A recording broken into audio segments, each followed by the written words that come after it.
La situation sécuritaire dans l'Est de la République démocratique du Congo continue de se dégrader de plus en plus. Les terroristes du mouvement de 23 mars ont occupé cette semaine d'autres agglomérations importantes dont Kichiché et Kichanga après quelques jours de bombardements intenses et d'échanges de tirs. Cet état morose sur la ligne de front a fait objet de l'intervention vendredi du ministre de la Défense nationale et ancien combattant qui est revenu au traditionnel Conseil des ministres sur la situation sécuritaire du pays marquée par la poursuite des opérations militaires dans les provinces sous état de siège et la traque de forces négatives dans l'est du pays. Cependant, Gilbert Kabonda a indiqué que la coalition RDF terroriste en 23 continue à se renforcer en hommes et en matériel pour maintenir l'insécurité sur les sols congolais. Cela est attesté de nouveau par les traversées coordonnées des troupes rwandaises lourdement équipées tant en moyens de feu terrestre qu'anti-aériens et les tirs d'artillerie anti-aérienne en provenance du Rwanda contre notre 525, lit-on dans le compte rendu.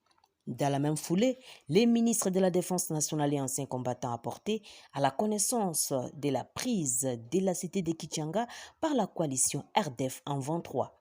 Le jeudi, le rebelle du mouvement du 23 mars, étayé par l'armée rwandaise, ont capturé Kichanga et ont ensuite repoussé une contre-offensive de la milice locale la nuit. La cité a été prise quelques jours après Kichiché aux mains des FARDC qui ont souligné vendredi avoir exécuté un repli stratégique.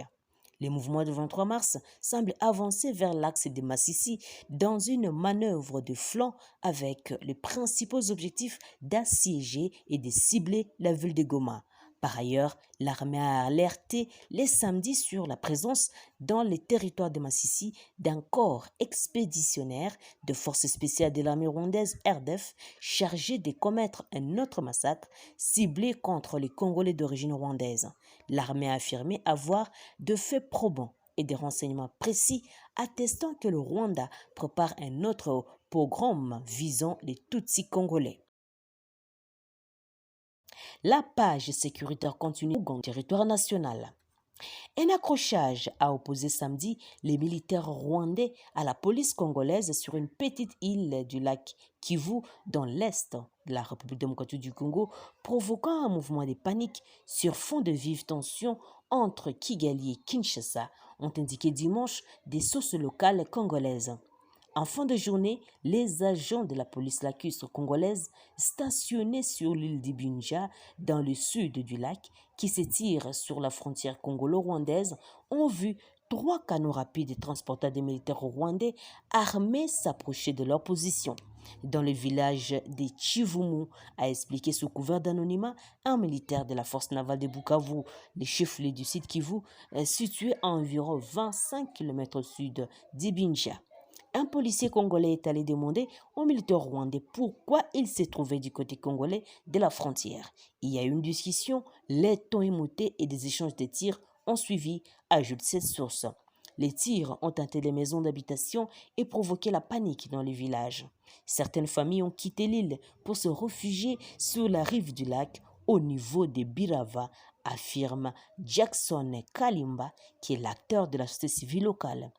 Archimède Karebois, l'administrateur assistant du territoire de Kalehe, où se trouve l'île d'Ibinja, a assuré dimanche que la situation était sous contrôle. Selon lui, un policier a été légèrement touché par balle. Localement, nous avons mis en alerte les régiments de la force navale en attendant que la haute hiérarchie prenne des mesures pour renforcer la surveillance sur les lacs Kivu, a-t-il ajouté. Les militaires rwandais sont répartis à bord de leurs canons après les tirs sans savoir débarquer du Lille, a-t-on précisé à la force navale de Bukavu. Sollicitées par l'agence France-Presse, les autorités rwandaises n'avaient pas encore réagi dimanche après-midi. Cet incident survient alors que les relations entre la République démocratique du Congo et le Rwanda sont très tendues du fait de la résurgence, il y a environ un an, d'une ancienne rébellion majoritairement Tutsi, la M23, qui s'est emparée des portions du Nord Kivu, province voisine du Sud Kivu. Kinshasa accuse Kigali de soutenir cette rébellion et dénonce des velléités expansionnistes de son voisin rwandais, la société civile locale, est satisfaite de la réaction urgente des Kinshasa, la capitale, qui a renforcé la sécurité aux frontières avec le Rwanda.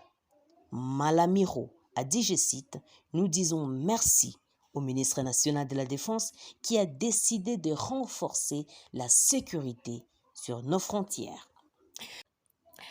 La ministre d'État, ministre de la Justice et garde des Sceaux, Rose Mutombo, a soumis lors de la 84e réunion du Conseil des projets d'ordonnance loi autorisant la prorogation de l'état de siège dans les provinces de l'Ituri et du Nord Kivu.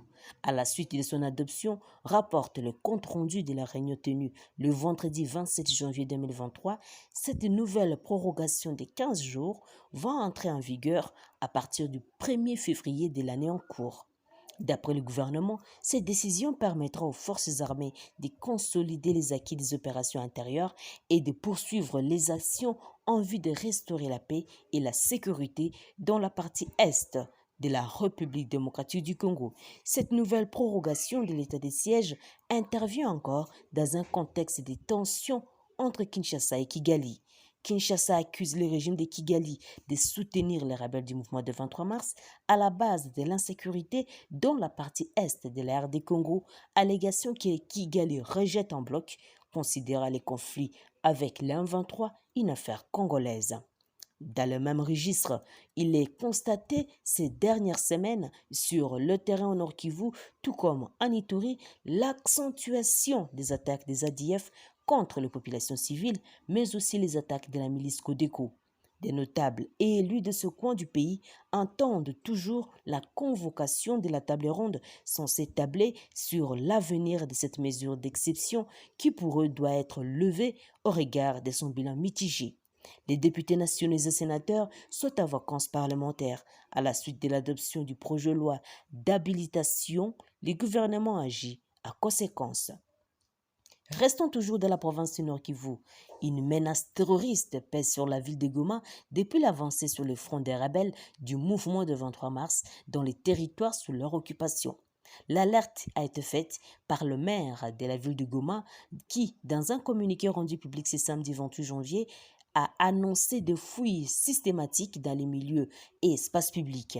Une surveillance tout azimut est recommandée pour des entrées dans les lieux publics, en l'occurrence les églises, les écoles, les marchés publics, les bars, les boîtes de nuit, les stations-service et autres fouilles bien organisées afin de prévenir d'éventuelles menaces d'attaques terroristes, lit-on dans un communiqué rendu public par le commissaire supérieur principal Makossa Kabeya.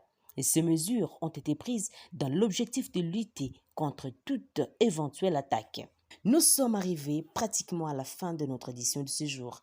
Merci à vous de nous avoir suivis jusqu'à la fin. Je suis Santi Chisenga depuis la ville, province de l'Ituri. Nous vous disons merci de nous avoir suivis.